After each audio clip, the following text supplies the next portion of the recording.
thanks for coming tonight. I'm Mr. Hicks, principal at Irvington High School.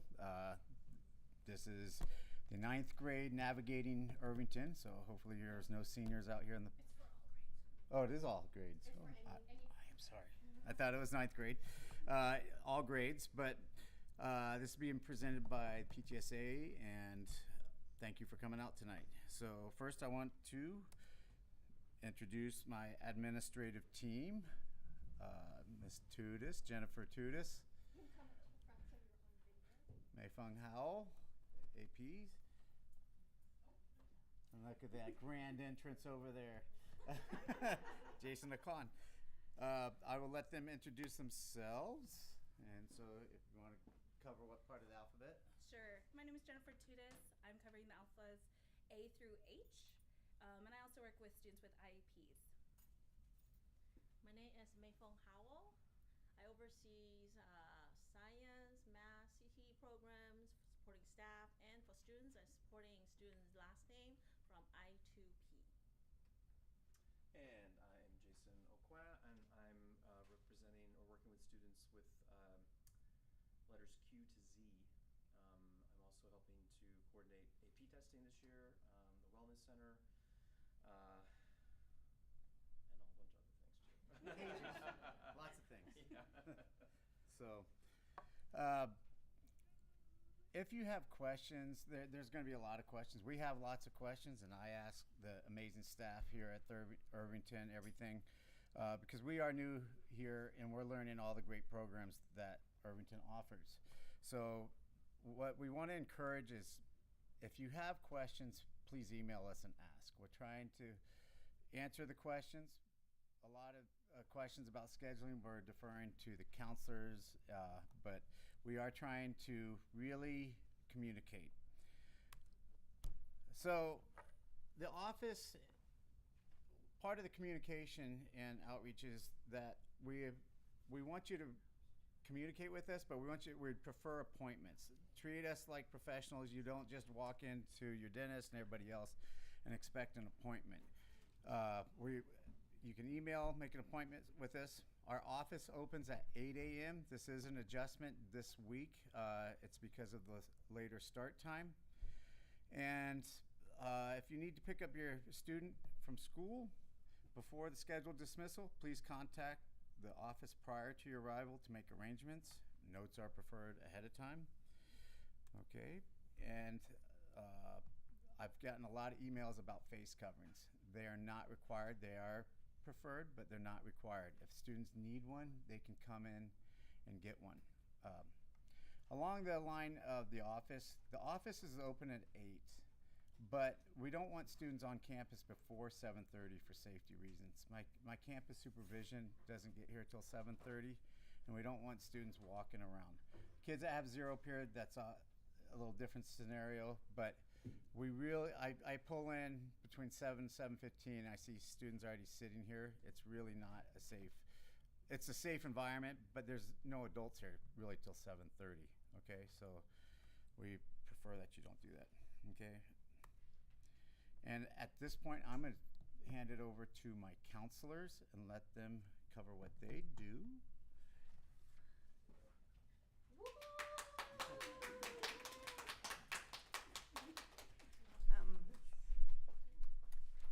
So welcome everyone. As Mr. Hicks says, we're excited to have all of you here. Thank you to PTSA for helping organize this. We are the counseling team. There's 5 of us, and we are divided by last name. The goal is to follow your student the next 4 years. So that way they get to know us, we get to know you. And again, email is the best way for you to get contact us. But we really want to encourage you to have your student who's now a young adult to come see us. So if they have a question, or they can consult with you, and then they can come see us during office hours. We want to really encourage self-advocacy. That's a really important skill at the high school level, that they can speak up and answer questions. They can ask their teacher questions, go to Flex, see their counselor, go to admin, see whoever they need to see, and just build those advocacy skills. So by the time they graduate, they'll be prepared for life, college, work, and all that good stuff. We are divided by alphabet, so Okay, so I'm Ms. Velasco, and I have last names A through DH.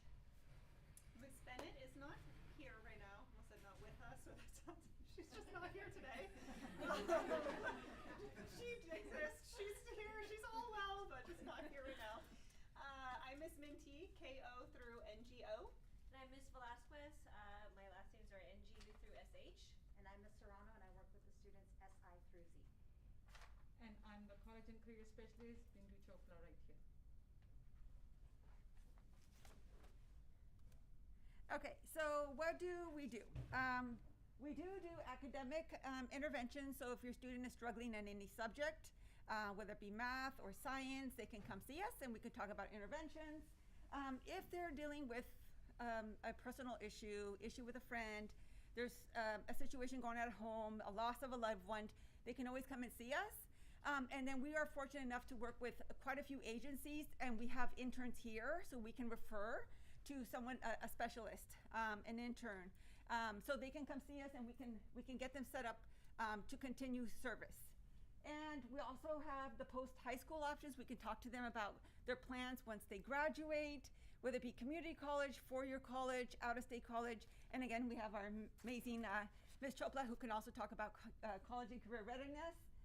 And social. So let's say your student wants to get involved in a club or a sport or community service, and they just want to know how to navigate, how to find more information. We can help them with that navigation process.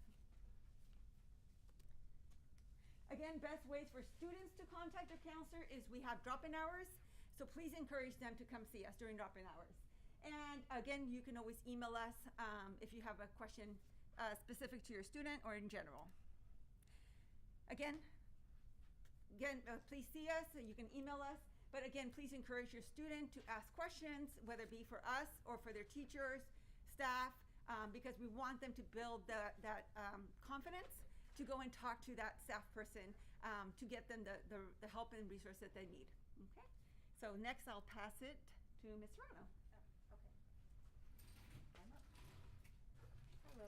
So for best way to contact the counselor, as Ms. Velasco was saying, for health and wellness concerns, so if your family is experiencing a hardship, I know with COVID, there's been a lot of issues that have been going on. So just contacting us, emailing us, and again, as Ms. Velasco mentioned, there are other resources that we can connect families to. Academic struggles. So if your student is struggling in a class, and your student and you have already contacted the teacher, have already talked to them, then we can also discuss what academic interventions we have available for all our students at Irvington. And then we are in the process right now, the counselors, what we do is we go through all the transcripts for the seniors, then juniors, then sophomores, and we review students that are deficient in credits for graduation, and we send out letters or emails. And then that's a lot of the meetings we have with parents, is to try and put a graduation plan in place to get the students back on track. And again, we're going to continue to reiterate this. We really want these young adults to be able to seek out the support themselves, right? Because once they graduate, that's what they're going to be doing as adults. So we really want them to be able to resolve the issues, because once they resolve that, then they increase those problem-solving skills, and then they can feel a little bit more confident about themselves that they can follow through, right? What am I? Oh, there we are. We also offer parent information sessions. So we usually offer them by grade level. We talk about graduation requirements, college entrance requirements, and then we have a question and answer. We usually do this through Zoom because of COVID. We just found that, you know, when you do it through Zoom, then we have more parents that are able to assist at, or attend these meetings. So we will be giving out information as those come around during the year. And then this is a chart that is available for all students in Fremont Unified School District. So if a parent or a guardian has a concern, then this is just the flow chart. It is available on our website as well, for everyone. And then I'll have Ms. Velasquez talk about interventions. So some of the interventions that we have on campus, if your student is struggling in any of her classes, we always recommend students to go through their advisory or flex, have them make appointments with a teacher who they might, in a class they might be struggling in. We also have the library. Many of the kids are working on benchmark projects, and so they can seek assistance as well in the library. We also have student-initiated contact with the teachers and counselors. We have our cost team, our coordination of services team. So if parents or teachers have concerns, they normally refer it to through a process called cost, and we discuss and find better ways to support students. There's also a tutoring club through the Peer Resource Club, and then they also are there during lunchtime. Also, the Google Classroom and the IC portal, a lot of questions that we get from parents can be found in the IC portal, like student grades and transcripts. And then Google Classrooms is how most of our students are accessing their curriculum. Here are some health and wellness interventions. So we have like the IHS Wellness Center that can be found as well on the Irvington webpage. School counselors, we can, if a student is struggling in anything, we have resources such as Care Solace, who can help with referral services to counseling. Again, the cost, Okay, through costs, we have school nurse, our school resource officer, our school psychologist, and then we also have mental support, health support from different agencies that offer individual and group counseling. So if your student is struggling, you can contact us and we can see what services we can connect them with. Here are some tips. I won't go into detail because this slideshow will be emailed out to you, but here are some tips for raising some healthy and happy teens. So encourage your teen to get involved, encourage self-care, connect with your teen. And then here are some additional resources for you. And so I will hand it over to Ms. Chopla. Real quick, I'm just gonna say we obviously made way too many copies. So for those of you that are at home, these can all be, the two handouts that we have can be found on irvington.org/counselors. But I'll pass these out. So we made a little chart for who you see for what. So it might say under attendance, it says if a student is coming late to school or needs to get an off-grounds pass, or why you might see an administrator, why you would go to the SRO, why you would go to the counselor, and then it has the contact information for everybody on there.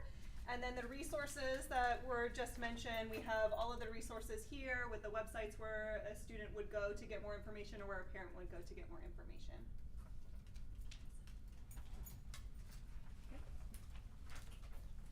Hello everybody, my name is Bindu Chopla. I'm the College and Career Specialist here at Irvington.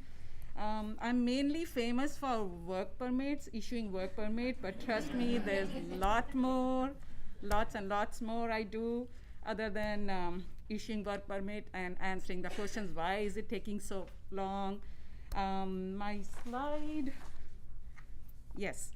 So I mainly encourage you to ask your kids to go visit the career center. I know COVID and all those things, not many kids, actually most of the students, they don't even know there is something called career center existed in Irvington.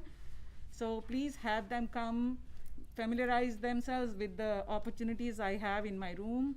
9th grade especially, it's a very intimidating year, transitioning year for them.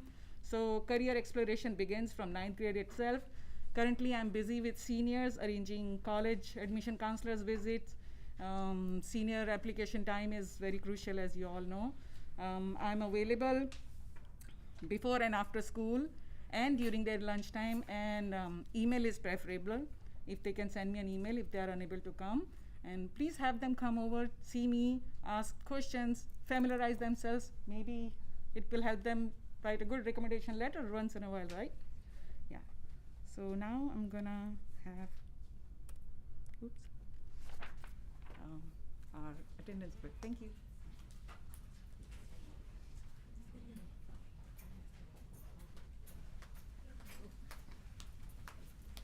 Hello, and thank you for coming out. I'm Ms. Silva, one of the attendance clerks. We have 4 attendance clerks at our school. We're all divided by alpha. Ms. Engel is for A through G. We are in the process of hiring somebody for G through L. I'm M through SG, and Ms. Cervantes is SH through Z.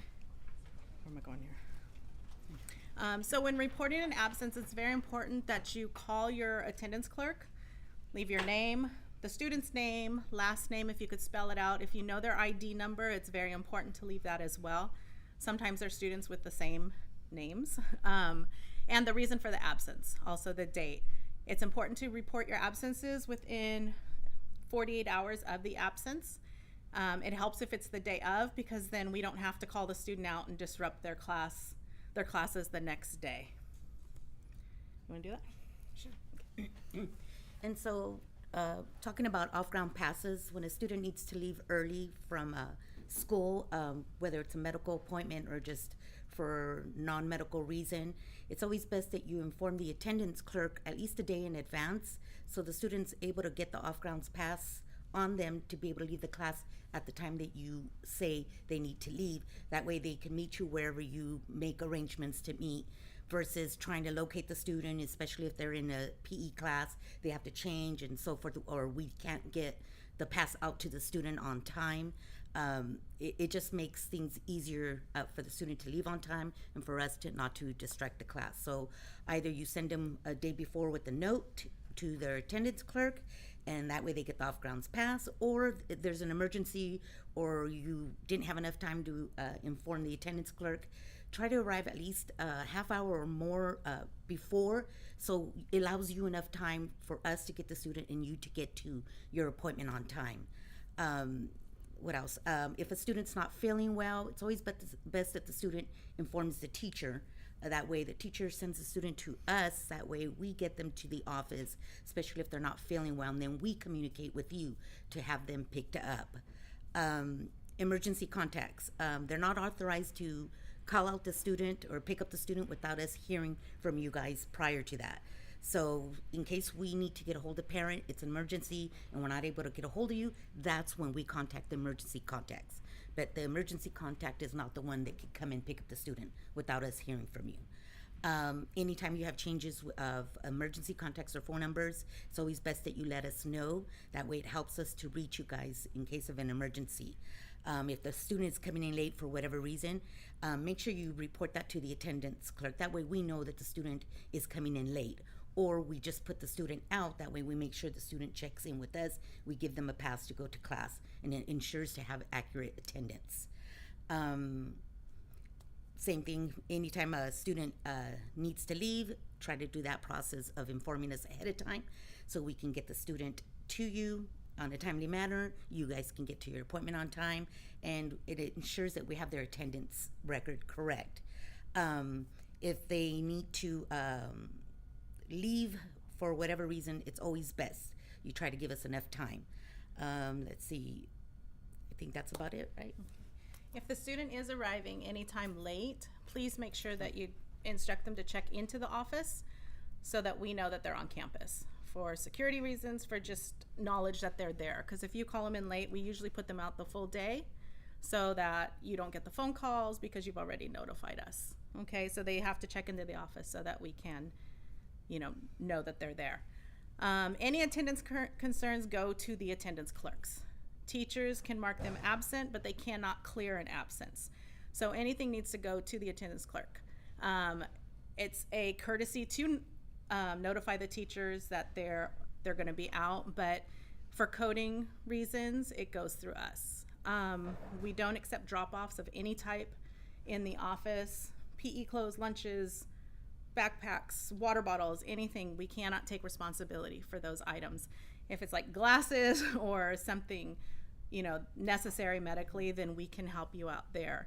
And one other thing, there's always an attendance clerk in the office. So if a student says they couldn't check in because there wasn't an attendance clerk, there's 4 of us, and 2 of us are always there, okay? And that is it. Now we'll turn it over to our registrar. Yes, So you said that for one last name from GB to something, there's no attendance clerk? We have subs right now. So we do have a sub in that position, but somebody can help them. So my son's last name starts with G, so I can email any of the attendance? You can either email, or we prefer that you do call us, just because if we have a sub at our desk, they won't have access to our emails. So it is best practice to call the office for a sub reason. Okay. But yes, you can call any of the attendance clerks for your son's last name at this current time until we get somebody in that position. Okay? Thank you. Ms. LaShanta?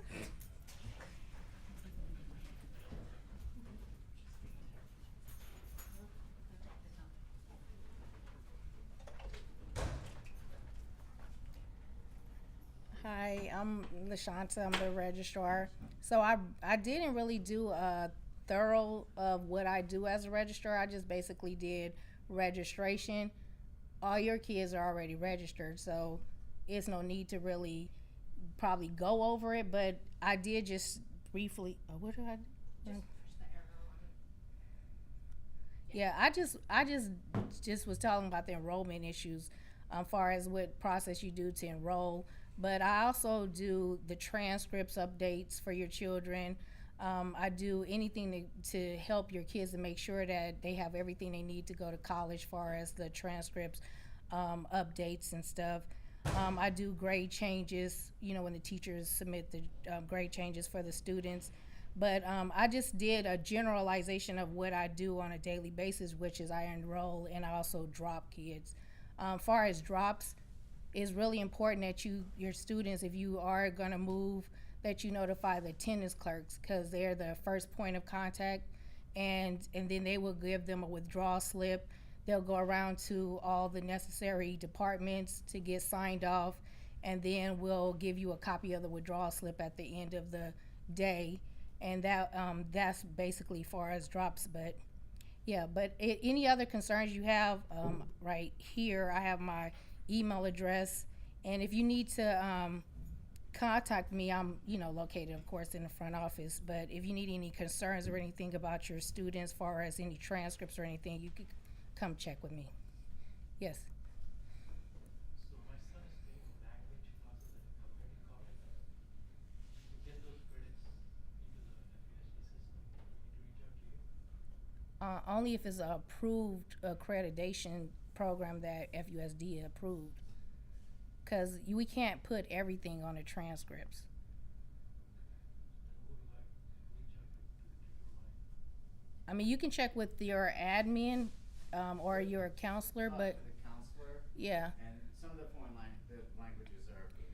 Yeah, if it's an accredited school that's part of the FUSD recognized accredited schools, then of course they would actually communicate that to the district office, and the district office will send me those grades. So it, Community college, I don't know how it like. yeah, I have to commun- go to the counselor. yeah, if you reach out to the the, languages, the district does approve, and she's on a topic that I'll cover later about, going dual enrollment, stuff like that. So I'll let her finish that. yeah, so yeah, if it's something that's approved by the district, we have a list of those classes. But if it's something that you have concern about, and you might want to see if it's eligible to go onto the transcript, you probably would need to talk to your counselor, because not all things can be transposed over to the transcript. Okay, no problem.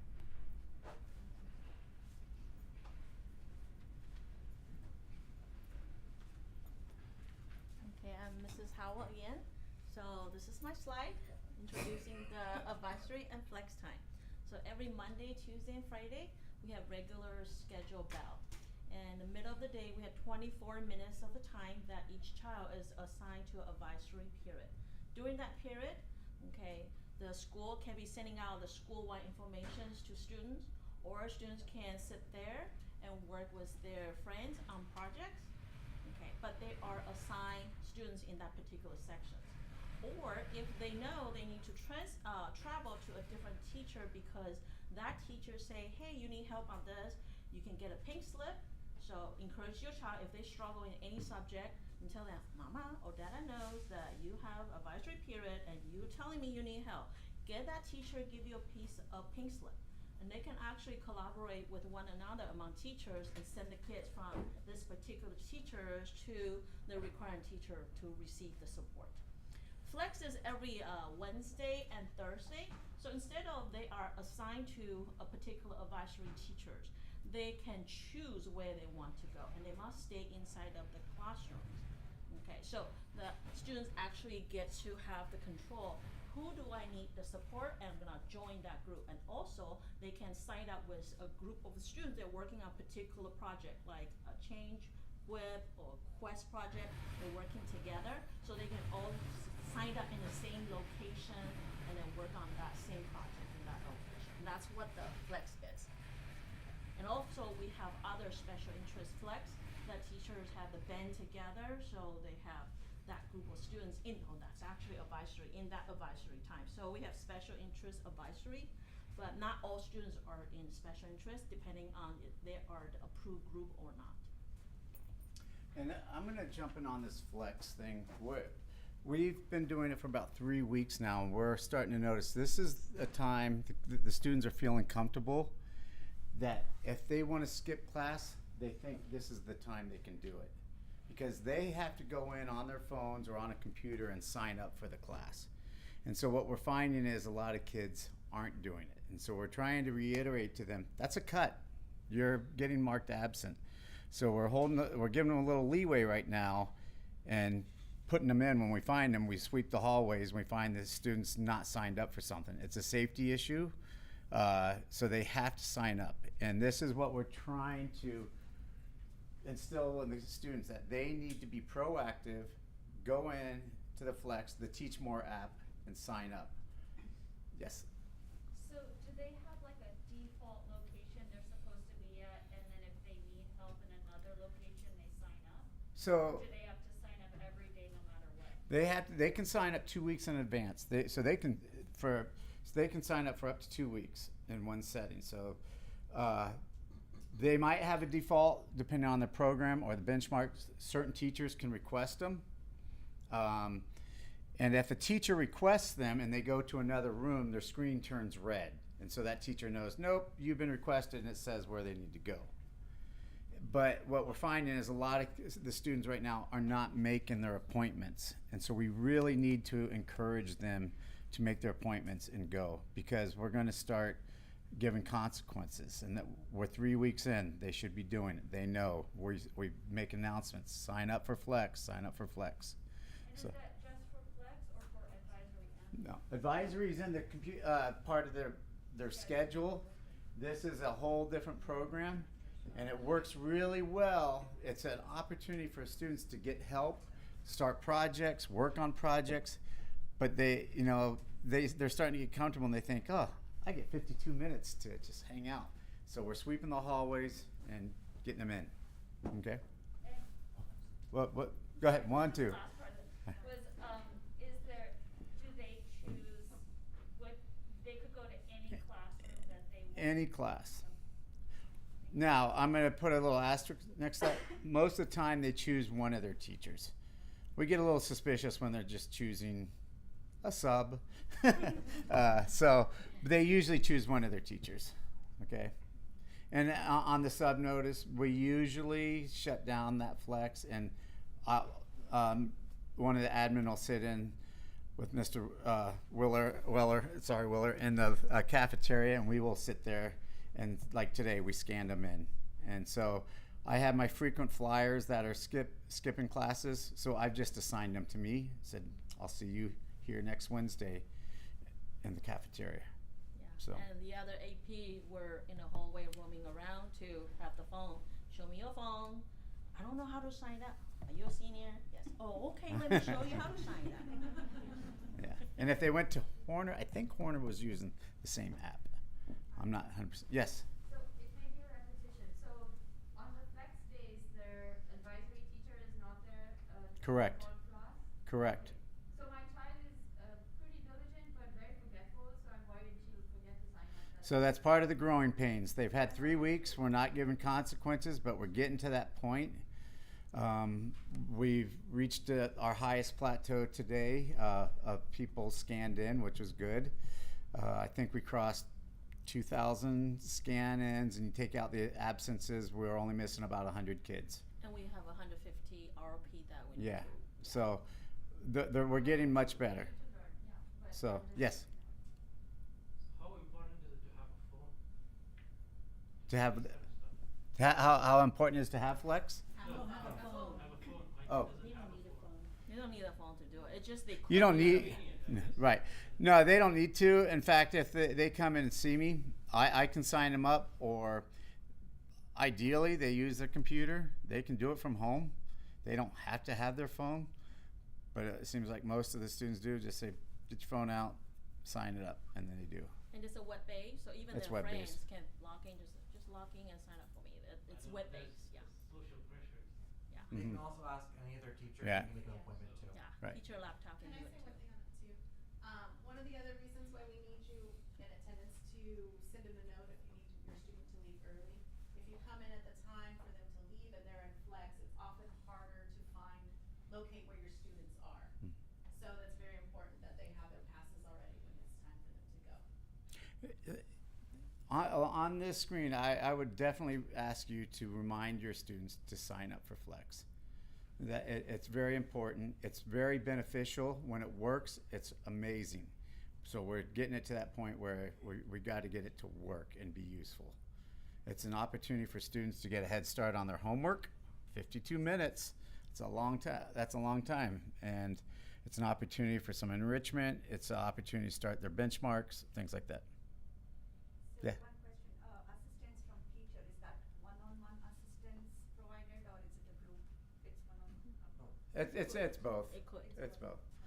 The flex sizes range from 15 for some classes up to 55 for the band class. He has, actually I think he had 120 in his class today. So they're all over the place. A math teacher, a priority day might be a math day where the teacher says, hey, I'm going to work with a small group of students that are struggling, and they request those students. That's the ideal situation. That's where we want to get to.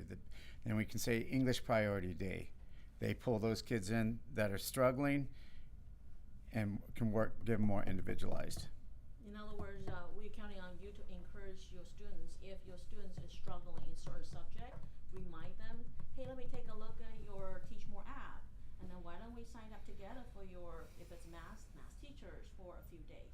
And then you can follow up monitors too that way too. And advisory is going to be the periods that we're taking care of school business. We're going to go over the student handbook. We're going to go over the rules, the dance policy, whatever it is.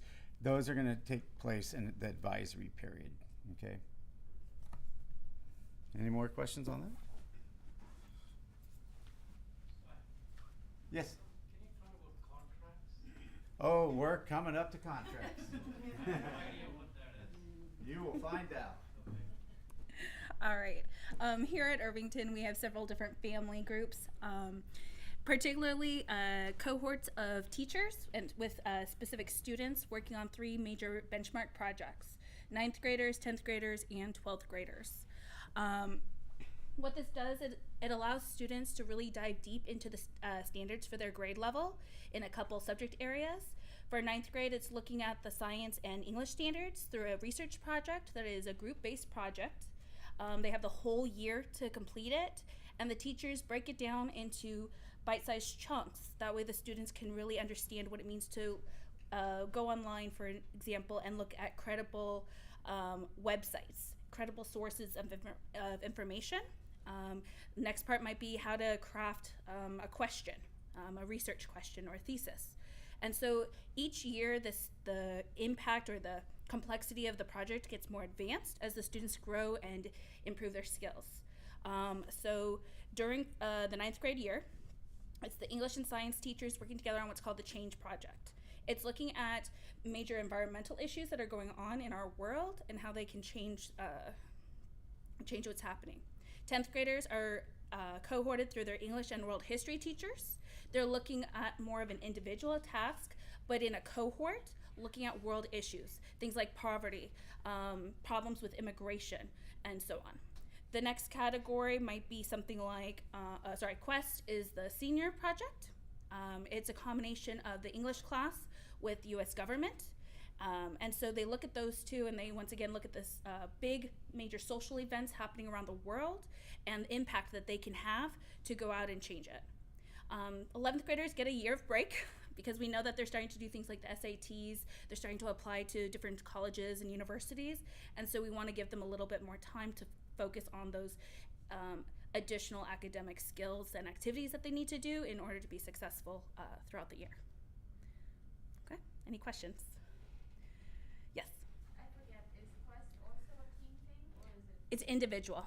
So it starts off having it where you get a lot of support from a group. You're on your own, but you work with a cohort, and then senior year, you're on your own. Okay? And the teachers work really closely with the students.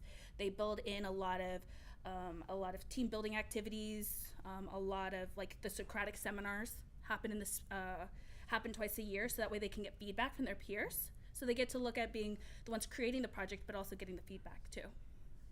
Okay. I know all 3 projects have already started for the year. So if you have any questions, check in with your students. They each got large packets of information for each of these projects. I think like one of them was, I want to say I remember it, but it was some type of outline for like the WIP project. Okay. Any other questions? All right, perfect. More about our families.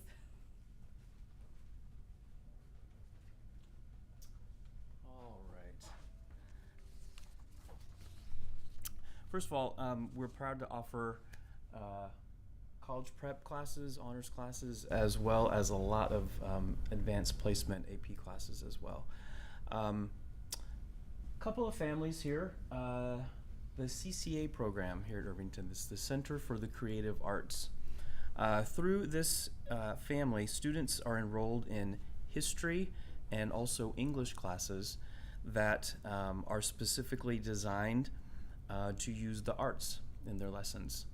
Also, students that are enrolled in the CCA program will take at least 3 visual and performing arts classes over the course of the 4 years that they're here at Irvington.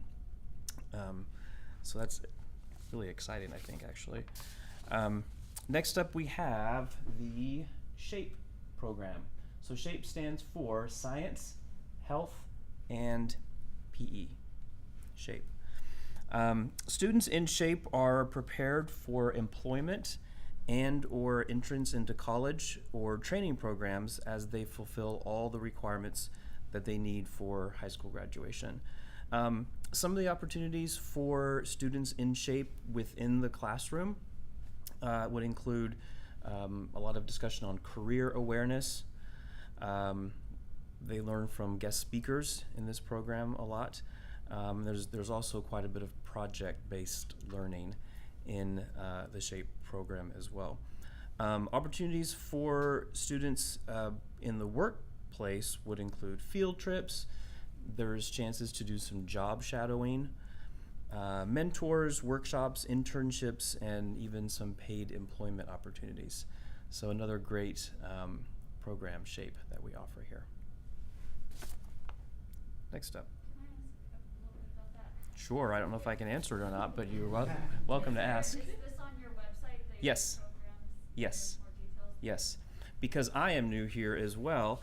Earlier today, I went to the website and printed off these pages so that I could act like I could intelligently describe these programs. So absolutely, you can find the information on the school website.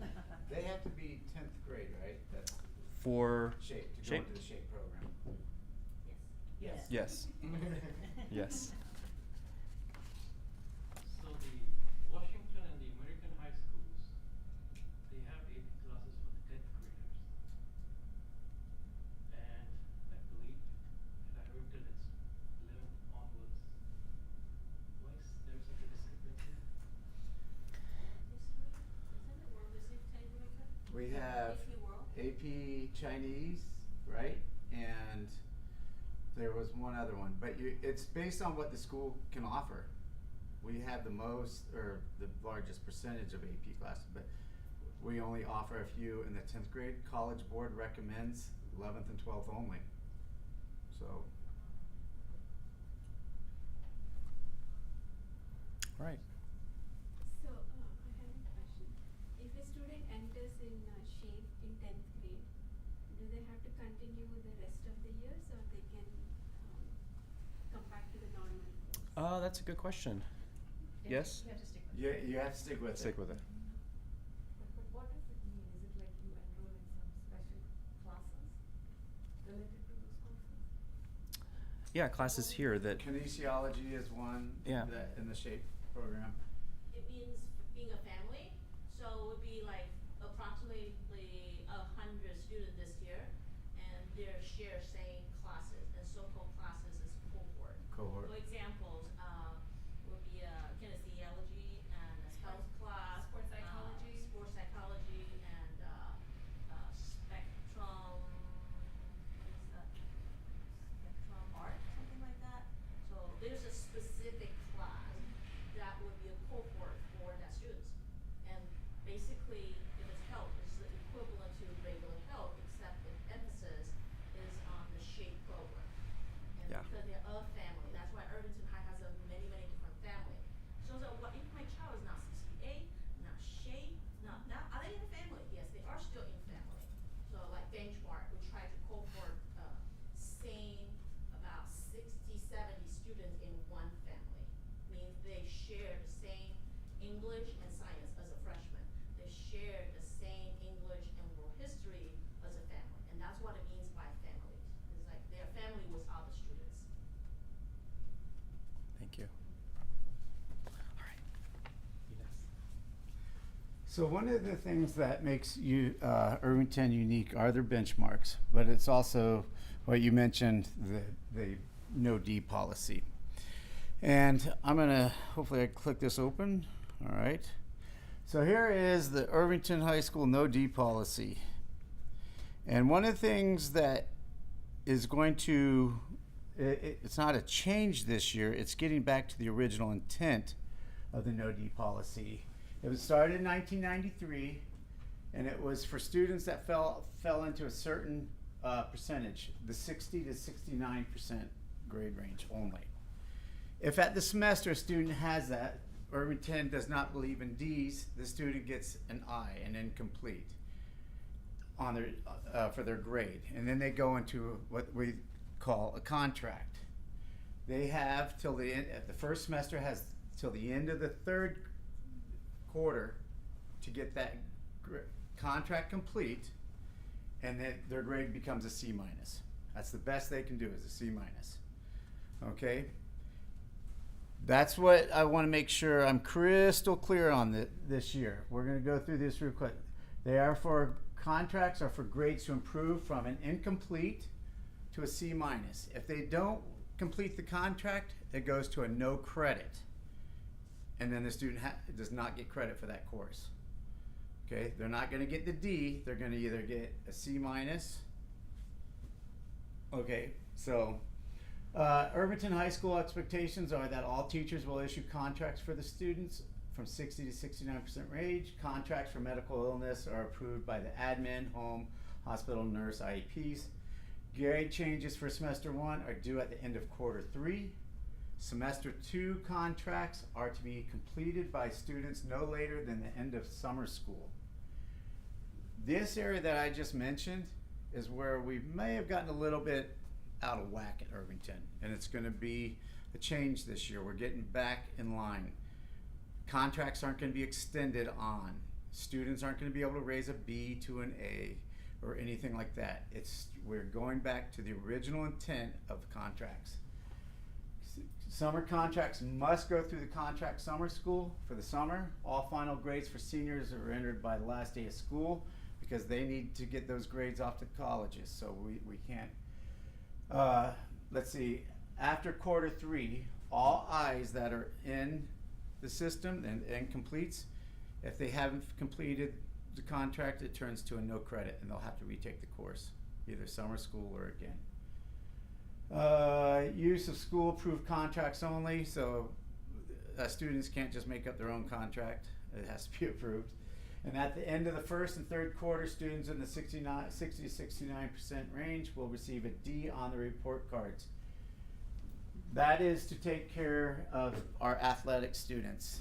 So 2 years ago, I believe, 2019, 2020, they amended the policy a little bit to take care of our athletes so they can participate.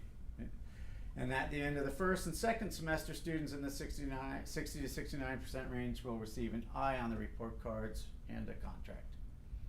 So that's the contracts in a nutshell. It is unique to Irvington, and you will be hearing more about it. Hopefully you never hear about it because your students are going to get an A, B, or a C, and they don't have to deal with contracts. But that's where we're at. The students that are in the D range. Yes? What is the point of this? Why should they not get a D? Or like, why was this originally? Let me click on it again because, let's see, I'll show you what they came up. The philosophy. Irvington High School has a long-established policy of contracts to allow students to master curriculum, not mastered during the semester or a semester. Contracts allow students whose grade falls between the 60 and 69 to receive a contract and a grade of I rather than a D at the close of the semester. Contracts consist of work or assignments that must be completed. The no D policy was implemented in 1993. It intends to help master units of learning before moving on in a subject. Irvington has high expectations for students and does not believe that a D grade constitutes competency. So, yes? So if I interpret correctly, no one will get an F rather than get an NC? They will get an NC, and they'll have to retake the course for credit. So. Can I just add something? Sure. So I have 3 kids who have graduated from here. One of my daughters did get a contract. She still got into Berkeley, so don't worry. So, you know, I think like a lot of people get, you know, stressed out if their child has a contract, but I can just say that she's there right now and she got in. So, you know, there are other things that colleges look at because everyone always stresses about the AP classes and and what colleges look for, but I've had children who are all over the place in terms of academic ability and they still got into a UC, so don't worry. Yeah, it is unique, but yes, it's not the end of the world if your student goes on a contract. Yeah. Okay. Benchmark projects, as mentioned earlier, and so philosophy is that we're educating the whole child through community service, knowing the surroundings, and having very high expectations.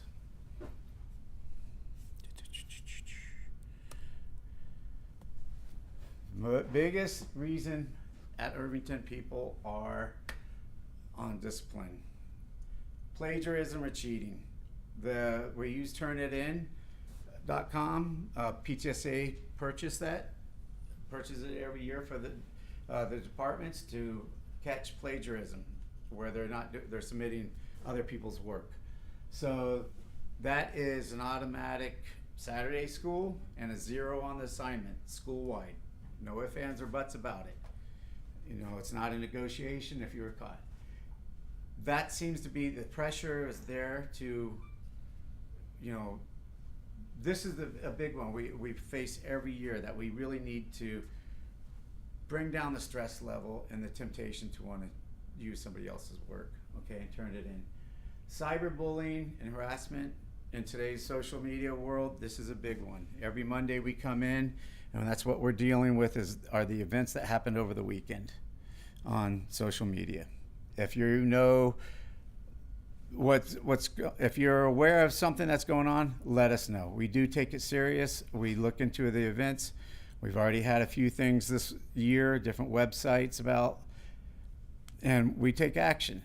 You can also take action. If you know there's something being said online, you can report it, Instagram, wherever it is. When they get 3 negative reports, they shut it down. So if you report it, get your brothers, sisters, in-laws, whoever it is to report it, but also let us know, because the school takes an interest in it. If we can tie the event back to the school setting, we have an interest in it and we can discipline or address it, counseling, whatever it is. Okay, but that's what our Monday mornings are. It's dealing with the events that happened over the weekend on social media. Know what your kids are doing online. Really, it's a big thing. Vaping and drug use. I wish I could stand up here and say that never ever happens at Irvington, but vaping is a real thing. The students, they look like little USB drives, and they're hard to find. If you find a device in the house that looks like a little thumb drive or whatever, make sure it's not something that's used to vape. The students are vaping. When we catch them, you'll know. We'll call you. But it's a real problem. They're very good at hiding it, and it's something that we want parents to be aware of. That don't think it can't happen in your house. It can. Somebody mentioned it early, the peer pressure of the phones. So there's peer pressure for all types of things. Okay, so just be involved in your students' education and where they're going, what they're doing, and watch that screen time. Prevention and intervention. We use progressive discipline. We don't go straight to, suspension and things like that. Kind of like our flex. We're catching the students still not signing up. We're working with them, reminding them, giving them warnings. They get a detention. They don't show up for detention. Still trying to work with them. Believe me, nobody in this building got into education to punish students. So we really want to get them corrective action. And so we don't rush just to the discipline part. But my ultimate goal here is school safety. And so if after some time, the progressive discipline, we keep going up the ladder. And if it's a constant problem, then we take the next step, and that could include suspension. Okay? Grade level assemblies. Just leadership?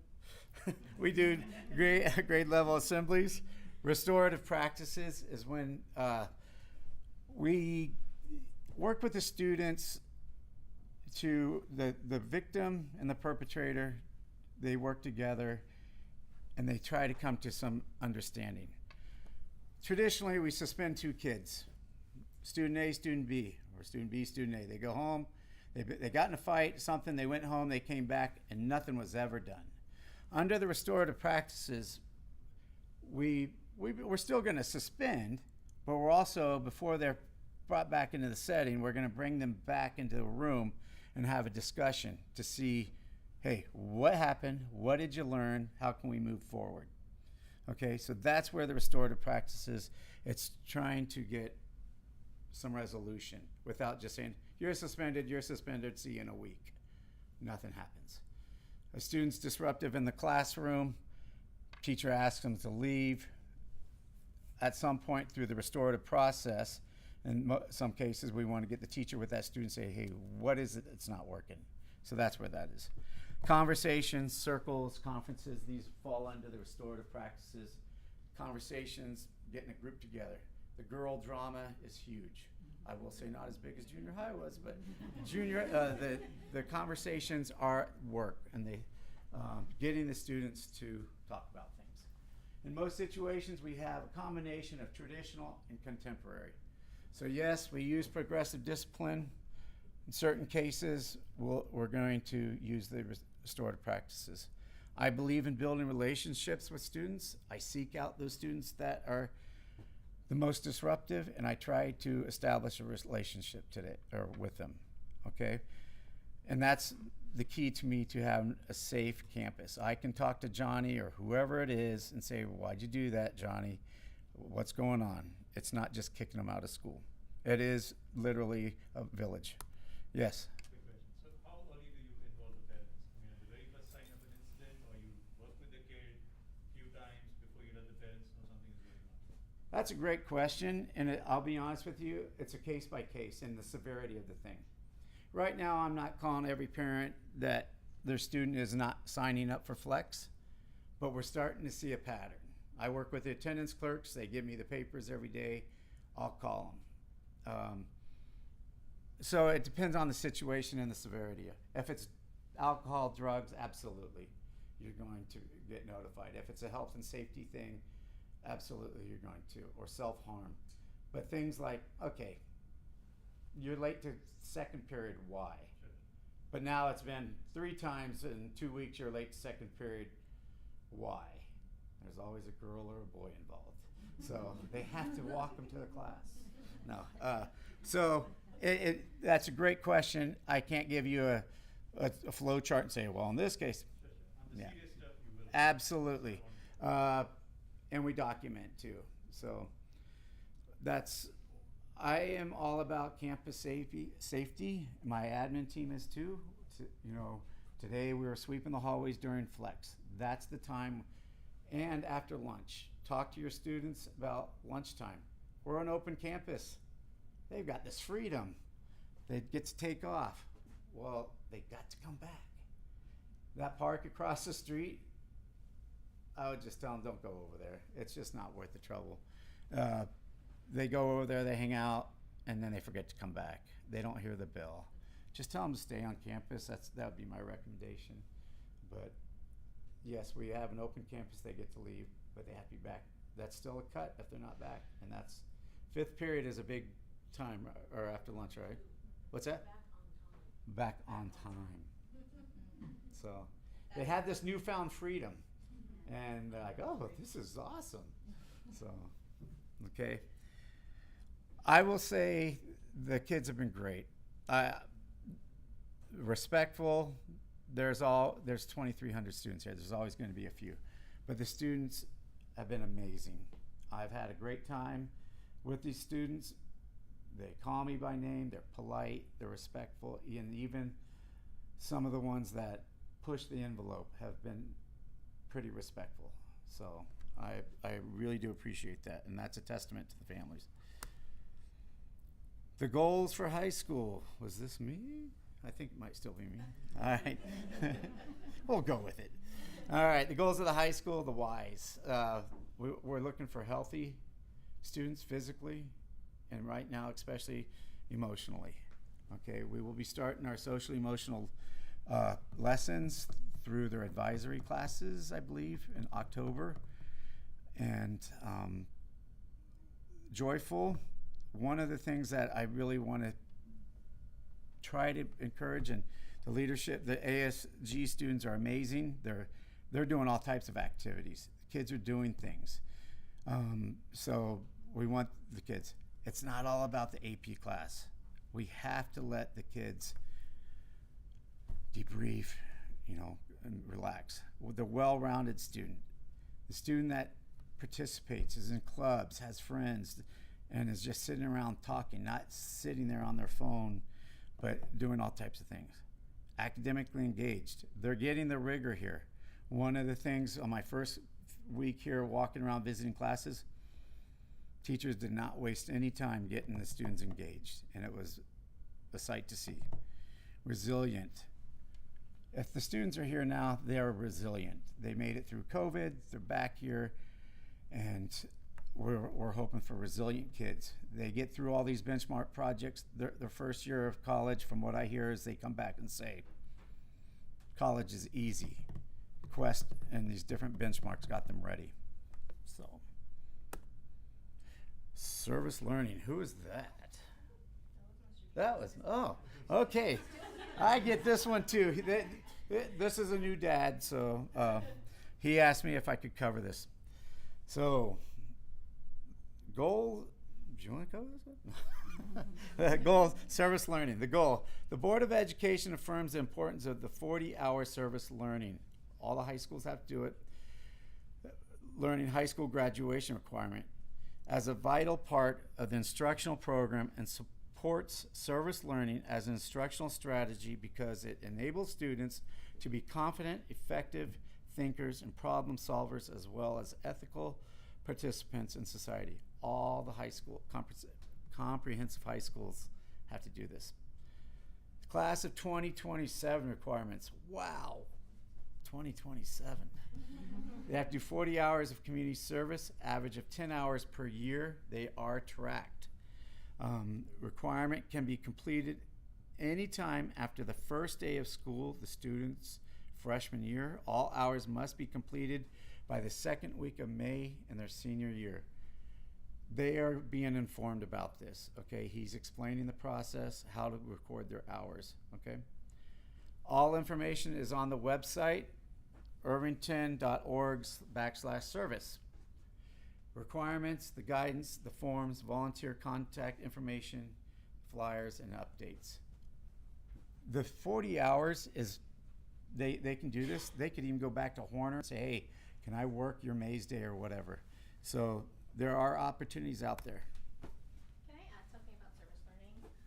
If through the benchmark projects, they actually get quite a few hours. So change project is 10 hours, and I believe the quest project is also 10 hours. So you'll have 20 hours that they have required as part of their curriculum, and then the rest they can do.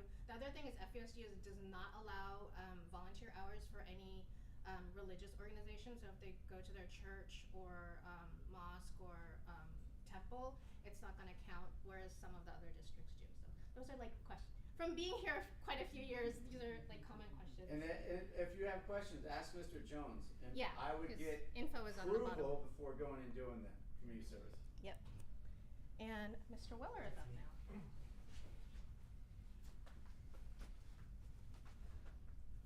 All right. A little transition from behind the scenes to the action. Good morning, or I teach in the morning. Good afternoon. Good evening. There we go. It's so hard to have habits. Glad to see everyone here. Glad to see everyone online. I'm Mr. Willer. I am the Student Body Activities Director, so I oversee all of the wonderful activities that happen on campus, as well as our student government and clubs. And I'm also a math teacher too, so I wear a lot of hats here. I do a lot. I just have it on the PowerPoint, so it's fine. I know, but I want everyone to see her face. Oh. So I put it on. You figured it out. Okay. Why? Why activities? Why do I devote so many hours to the school? Why do I devote so much time and energy?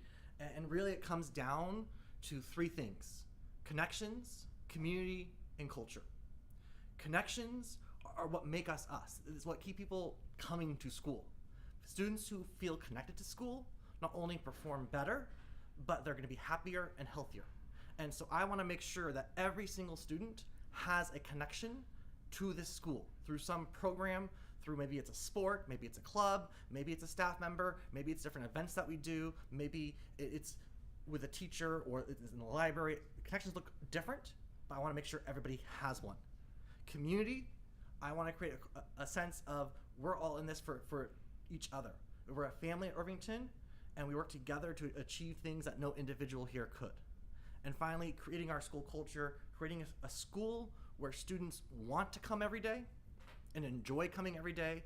And so I have this really strong belief that when you're happy, when you want to come to school, you're going to perform better, you're going to learn more, and you're not worried about the other things in life. So that's why activities are here. That's why we have all these extracurricular events. We're trying to make our students well-rounded, and we're trying to build them up and get them ready for what's next. Both buttons. Who is student government? I am the overseer teacher, but we have about 52 students in leadership this year, and they're divided up into different committees. Our committees is we have our executive committee, which oversees all of student government, and then we have our class officer committee, which oversees all of our class councils. We have our visualizations committee, which makes all of our materials for web and all of our posters and all the visualizations that we do. They do videos, all kinds of stuff. And then we have clubs and SIA committees, which we'll talk about in a second. And then we have our finance committee, which is our most important committee because they make sure we have the money to do what we need to do. Everything in student government is student driven. ASG, this government alone, we have an operational budget about $40,000 a year. All that is budgeted by students. The students create the budget. They approve all the expenditures. They have to balance that up and plan fundraisers to project income, and all that wonderful math is happening. So the math teacher for me is really excited about that part. And then we have our public relations committee, which works with organizations such as our staff, PTSA, and other groups, just so that we can work together and have, lost that word, but we can work together and make things more harmonious. Our public relations committee also works with athletics so that we can appreciate our athletes and encourage students to go to athletic games. And finally, we have our procedurals committee, which is our accountability committee. They're responsible for making sure we get done what we say we're going to do. It's very important to have that committee. How do you learn about what's happening at Irvington? Irvington's a big school. We don't just have 300 students this year-ish.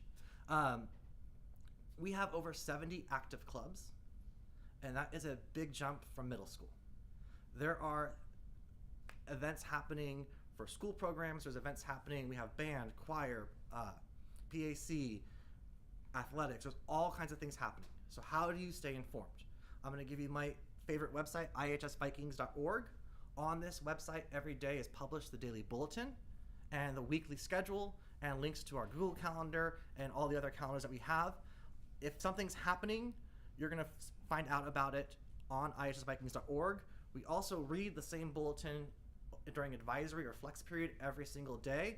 If your students think they hear something important on the announcement, but they missed it because someone was talking or they were reading really fast, which tends to happen because there's a lot of announcements, you can always go to ihsvikings.org and the announcement will be there. They actually read the announcement from the webpage, so it has to be on the webpage for them to be able to read it, so it's always there live. So encourage students to check there, find out what's happening. Clubs are always posting when their next meeting is going to be, and you can always go back to the previous day and see what's happening. The other advancement we have is we found out students don't like going to websites every day. Students love Instagram. And so we have an Instagram handle, IHS Blue Crew, which every student is welcome to follow. You are welcome to follow. And you can even message us. We have people that will answer questions and reply back to you if you have questions about activities and programs, clubs, whatever it is. We're going to help you find an answer. And we also post stories about what's happening, recap videos. We'll highlight different clubs and programs on our campus throughout the year. So another great place. We have weekly announcements on our Instagram and daily announcements on our website. So if you're looking for something that's happening, start there. If you still can't find what you're looking for, then you can email me. Clubs. We have so many clubs on campus, we had to divide it into two categories. And so we look at clubs, either ICC, which is all of our regular interest-based clubs, and SIA, which is all of our service clubs. There's lots of acronyms in high school. It drives me crazy. Suffice to say, if your student is interested in a club, we probably have a club for them.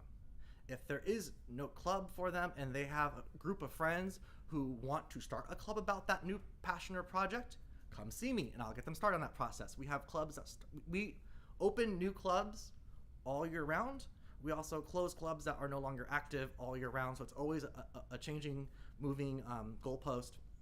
If you go to that website, ihsvikings.org, on the very top you can click on clubs, you can click on our club brochure, and that is all of our active clubs as of May's Day. It has information about what the club does, when they meet, some of the events they've put on in the past, and contact information for each of the clubs.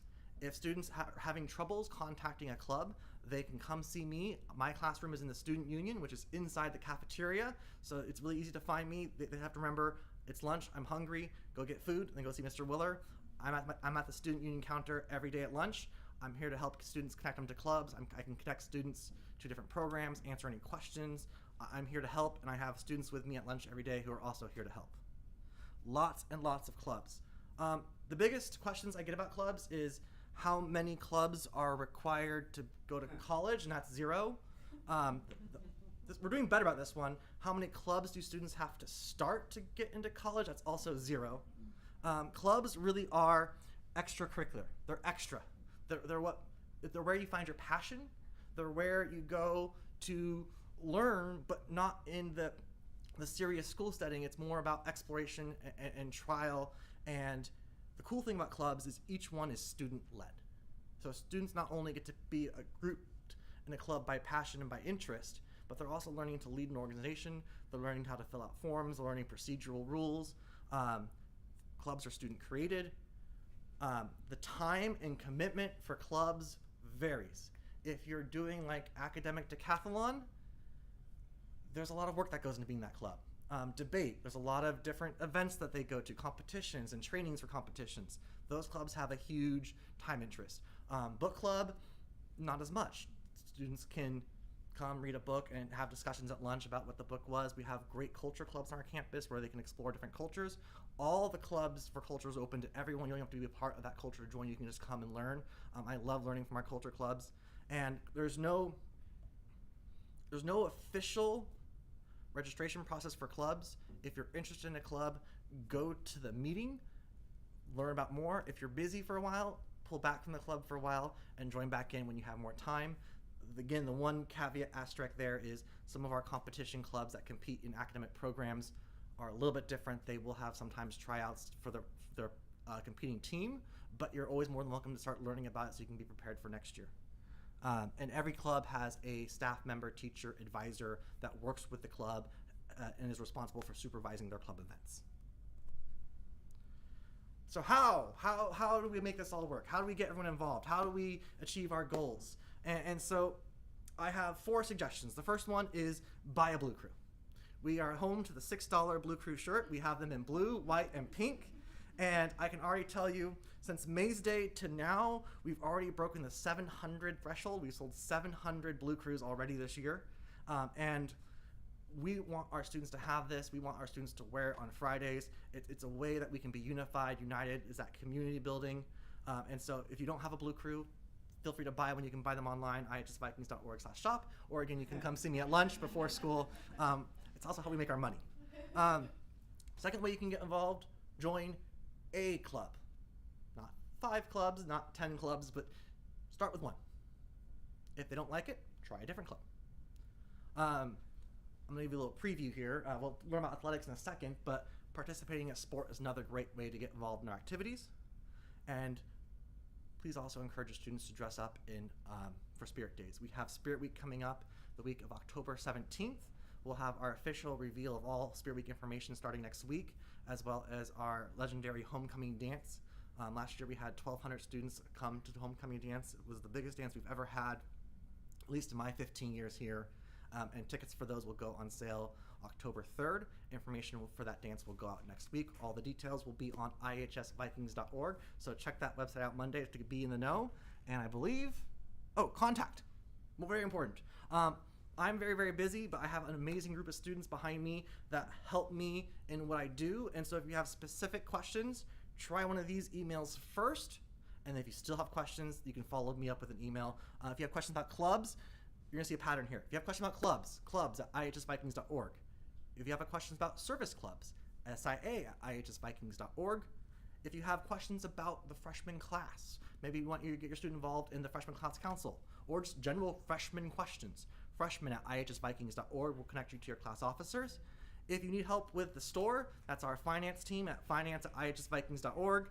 If you have general leadership questions, if maybe your students want to be involved in leadership, we'll welcome them. They can email our president at president@ihsvikings.org. And if all else fails, feel free to email me at rwiller@ihsvikings.org or fusdk12.net. I don't use that one as much. But feel free to reach out if you have questions. And again, I'm in the student union. Encourage your students to come visit me. In fact, if they come visit me tomorrow at lunch, today is September 22nd, so tomorrow is September 23rd, they come at lunch and say they heard Mr. Willer or your parents heard Mr. Willer navigating Irvington, come see me at lunch, I'll have a prize for them. So I won't tell you what it is, but it will be good. All right, so that's activities. For the adults too. Sure, come on by. Stan will be there first thing in the morning. I have a comment. So, my kid, he came to Irvington in 9th grade. This is the first time since he's not Irvington was at his home school. And at the Mays Day, all the sign-ups for the clubs was through QR code. And he didn't have a phone. And he came back, he felt really down. He felt so out of place. So I just thought I'll share that feedback is perhaps there should be some additional flyer or something that folks who don't have a phone can sign up. Yeah, we'll work on that. I mean, it's kind of this transition process where we're kind of coming back from online where they're encouraging everything to be via QR code and contact lists. And so we're kind of having to relearn how to navigate school again. And so we'll take the feedback, we'll contact the clubs and let them know we can try and do better for next year. It can be simple like list of URLs on a printed page, right? Mm-hmm. QR code is just hard to decipher without a phone. Well, I'll give that to the team. We can take that for feedback and we can plan for next year. If you're still interested in clubs, Yeah, it's never too late. Yeah, no, I know that. I love following Ryan because of his passion that he has, and we are so very lucky to have him at Irvington and our students to have him. So I really appreciate following him. I'm not going to do a song and dance like he does, but anyway, my name is Michelle Stone. I'm the athletic director here at Irvington, and I've been athletic director for 10 years here. I call it my paying job. I work in special education, and then my passion job is athletic director. So during the day, I'm in the classroom with my students, and then at 3:15 I'm in the athletic office helping out with the athletes.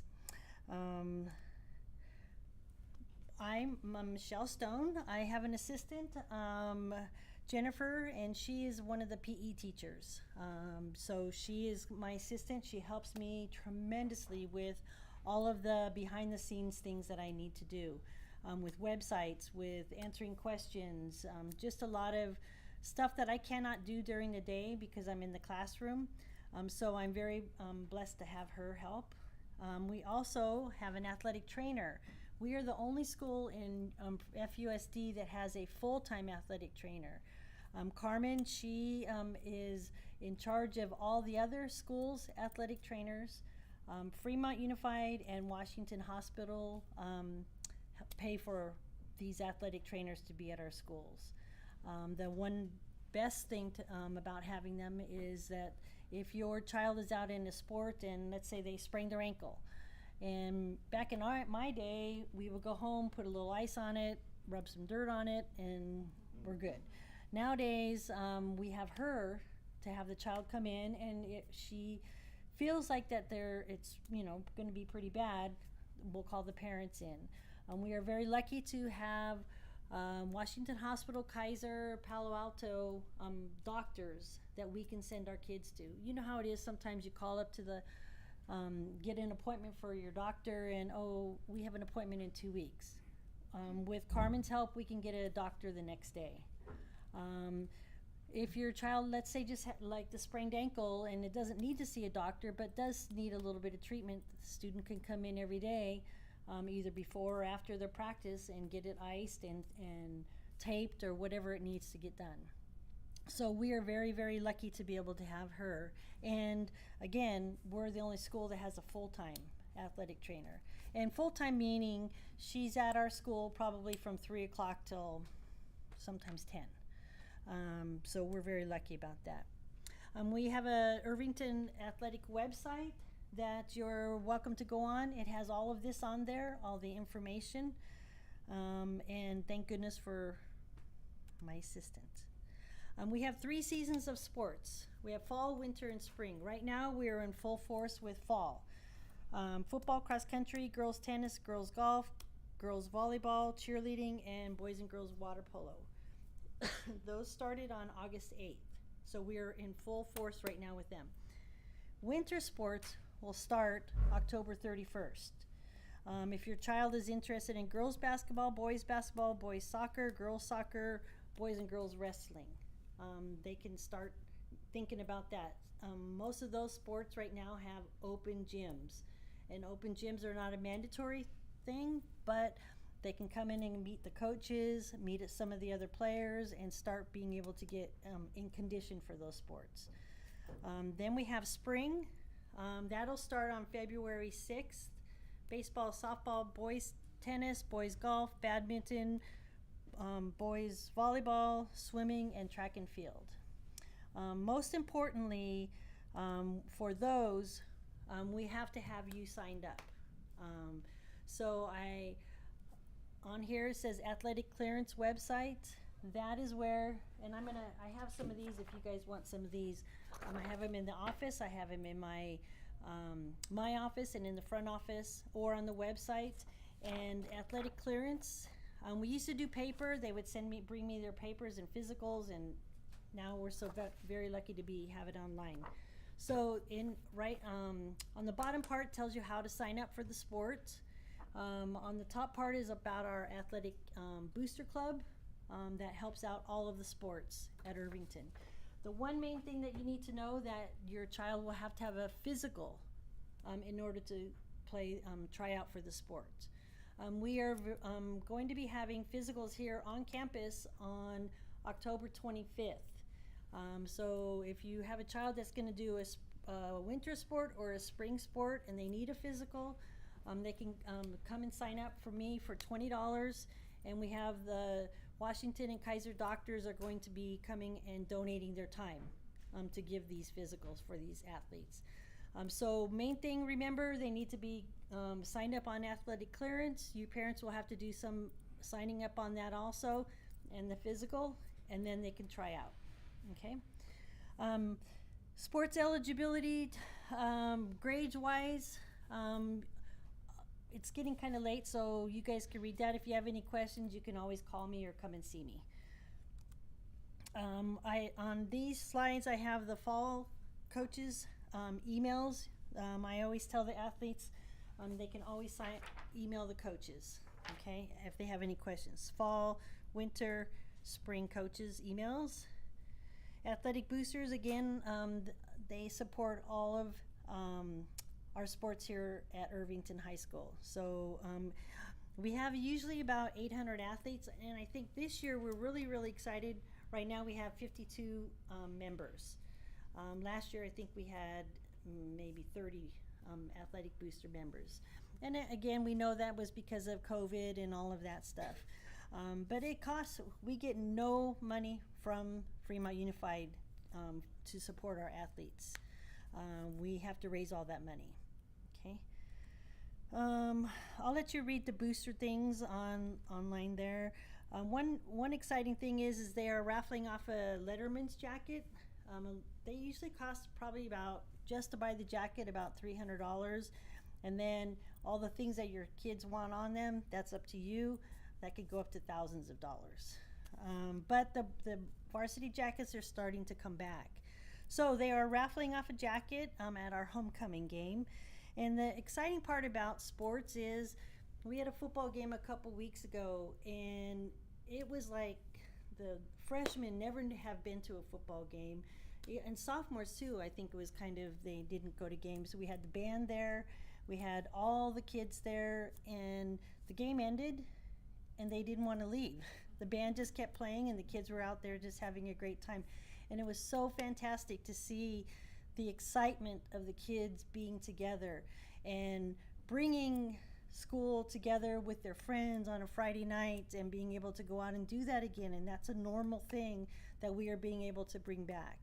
And so not only football games, but we have, you know, girls volleyball and water polo and all of those other sports. Come on out and watch. And it's just such a blessing to see the kids having a great time. But we finally had to get them out of there because we wanted to go home. But it's really great to be able to see them do that.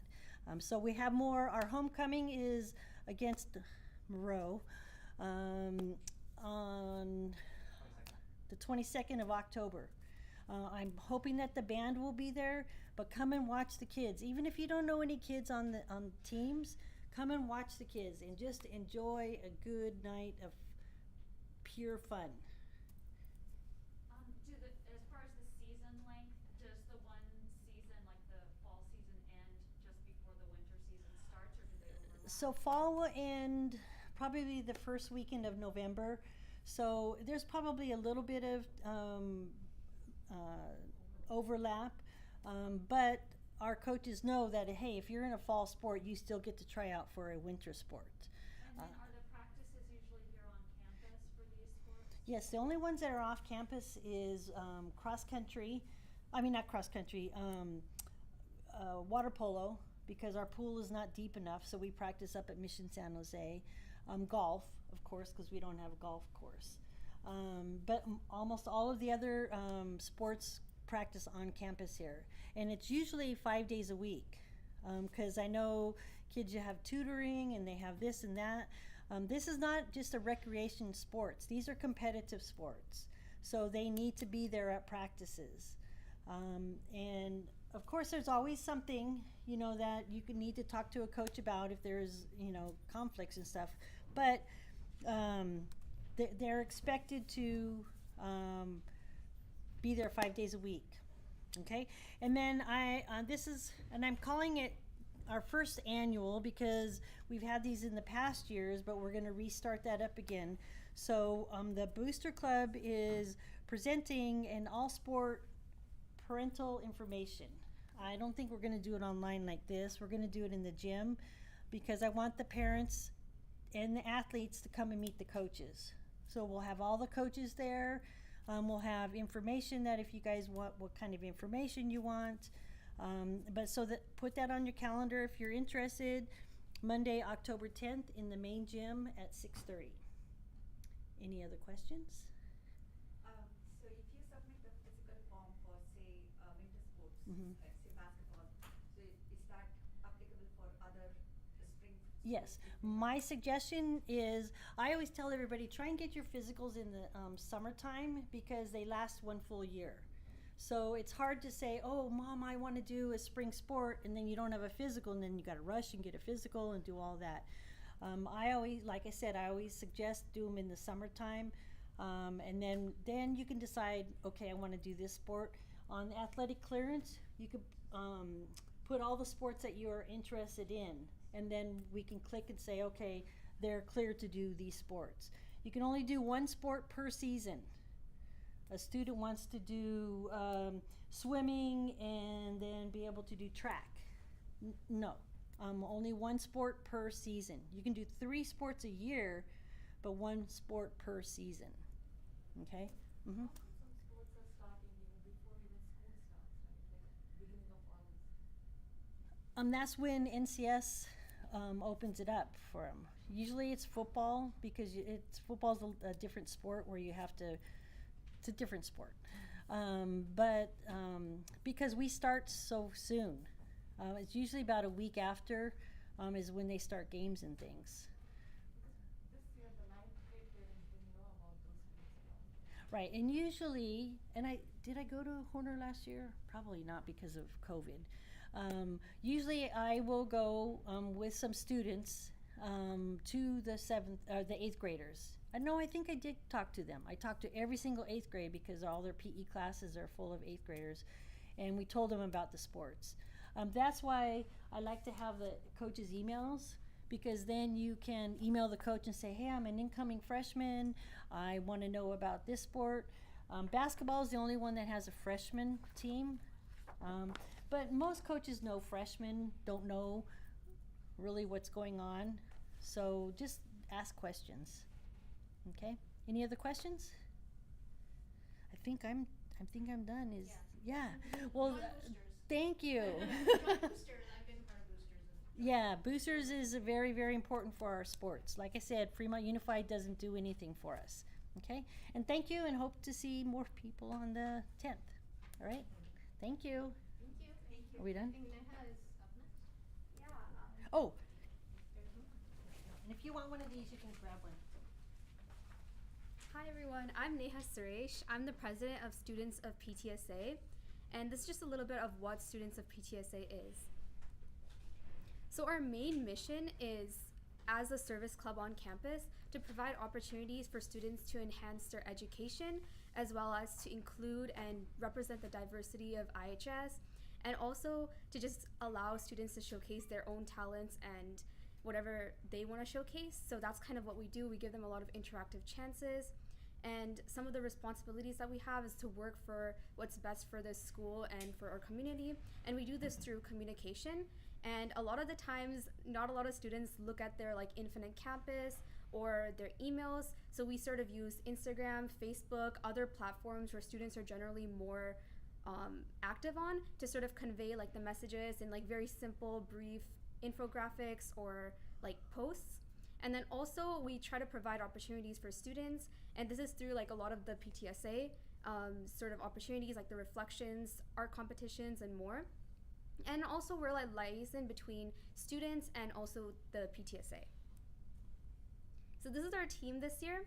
We have a pretty small team, and we focus a lot on publicity mainly, as well as handling logistics and just the general things that we need for a club. So if any of your children are interested in joining SPTSA, feel free to shoot us an email at studentsofptsa@gmail.com. Yeah, I didn't put it down on the slides.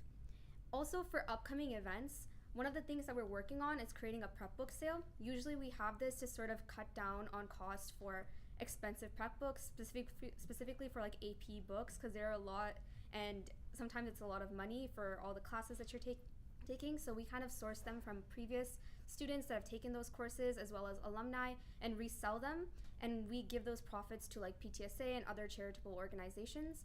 For example, we did this during the pandemic, and we gave it to a lot of relief organizations for COVID, as well as for a lot of humanitarian causes, what was happening with Ukraine. And then also we do a lot of cultural events, And the main one that's coming up is Dandia Night. It's coming up on October 7th. And this is where we sort of organize a community-based event where everyone can kind of come together, they can dance and just have some fun. Also, something that's coming up is winter care packages. This is sort of like a holiday gram where people can buy things and give it to other people. This is going to come towards December and January. So yeah, that's about it for students of PTSA. Do you guys have any questions? Yes. I have a question for Dandia Night. Is it something where you buy tickets ahead of time, or are you gonna put out information about that? Yeah, it's coming next week. We'll be posting a flyer and ticket link. Anything else? I think we're good. Okay, last but not least, I am Faria Khan. I'm the PTSA president this year. This is my third round of being PTSA president. As I mentioned before, I've had 3 kids graduate from here, and I have 1 here currently and 1 yet to come, so I'll be around forever. So you can contact me, president.ptsa.irvington@gmail. I usually respond within 24 hours. If I don't by some chance, just email me again. This is our board. Rocky, our VP of Programs, arranged this entire event today, and we really, really appreciate all of the staff members who stayed extra late to present to all of the parents. Honestly, I feel like Irvington is a family. I've been here, again, forever, and so I really, really appreciate our Irvington community.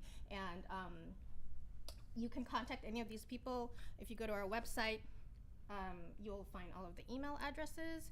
These are our goals. Student success, student wellness, so we're really supportive of the Wellness Center here. Of course, we want well-rounded students, as Mr. Hicks and others have mentioned, so we want to provide opportunities for that. Build a strong community. Dandia Night is an example. It's coming up on October 7th, and we invite all of the feeder schools to come here too. The last time pre-COVID, we had 300 people come. So it's a really big event. It's super fun. You don't need to know how to dance. You just come, we teach you the steps, and it's just a really, really good community building. It's not a fundraiser. It's just really to get everyone here and have fun. Improve communication. We're really trying to do some different things. Like, for example, we're live streaming this. This is the first time we're live streaming an event, and so we want to make sure that we're able to engage with the community, get the word out there about all of the great things that Irvington has to offer. Informative meetings. Again, this is a very informative meeting. We had pretty much, entire admin and support staff here to talk about all the different things. We have a few seminars coming up about career readiness and college readiness. We've had things about mental health awareness, and as well as college essay writing. So all of those are yet to come. I will be sending out emails. And then, of course, we want to appreciate the diversity and inclusiveness of our Irvington community, make sure that everyone feels welcome. It's not just about who's in the room, but it's also about who's not in the room and how do we engage with them and bring them into the room. So thank you again. If you made it this far, kudos to all of you. Thank you for being here. And if you have any questions, reach out to anybody who is here. You can email me as well. If you don't know their emails, you can email me and I can connect you with the right person. So I just have one question quickly. I know everybody's getting ready. Yeah, sure. Regarding the career center and the counseling part, so until and unless I definitely know that students should advocate for themselves and they should reach out, and since for the freshmen, are there any group counseling or something where they just get familiar with their counselor assigned to them or something like that, or I'm not sure. I was just really curious, if once they are connected. Oh, but the counselors, as freshmen, the counselors do meet one-on-one with the students. Oh, they do meet? Yeah, Even yes. if the student doesn't reach out? Yes. So right now, I think she mentioned that they're going through everyone's transcripts and everything. So they're supposed to meet one-on-one. So they can, yeah. And it's really beneficial for your student to have a relationship with his or her counselor, because when it comes time to get recommendation letters, the counselor can write the recommendation letter for college applications. So yeah. Mm-hmm. One of the nice things that I know about Irvington versus some of the other schools is that all of your support staff for your students, from admin, attendance clerks, counselors, we're with your student all 4 years. So we don't change by year, we're by alpha. So we're with your student or your family, all the years that they're at Irvington. Yeah, and definitely, I would really like to appreciate meeting with the teachers, and you were very pro in sharing the links of all the Oh. teachers. You know, everybody was just going around, where do I go? And then we just got an email that don't worry. You know, Right. thank you so much. Well, no, and that's Yeah. came from trial and error, from past mistakes. So yeah. That spreadsheet really helps. Yeah. Good. Good. Quick one. Do the counselors give advice on what can be done in summer, or is summer completely up to the parents? Like, can my freshmen talk about, hey, what should I do in terms of classes and all that? I don't think they're really, the counselors are we're still have some residual cleanup schedules that they're doing. And then they're meeting, taking care of the 504s. But in the springtime, they'll also look at their coursework they've completed and tell them, hey, if they're on track. When they were 7th grade, they got the 6-year plan, what they need to do for the next 6 years. Now we're down to the 4-year plan. And so that their counselors will work with them on that. They won't tell them what they should take over the summer, because most of the counselors will probably say, relax, have fun. Okay, you're on track. You're going to be okay. That's what we really want to emphasize is we don't need to bog the students down with so much academics. Let them try some different electives, try new things, find their interests. So don't expect the counselors are going to say, oh, you need to take this AP class, you need to do this, you need to do that. They'll listen to the student and then give suggestions. I want to thank everybody for coming out. I do appreciate it. The whole admin team has been very appreciative of the entire staff and the community, and the kids have been great. So thanks for coming tonight, and especially the staff. You still all have to be here tomorrow. So, but thank you. All right.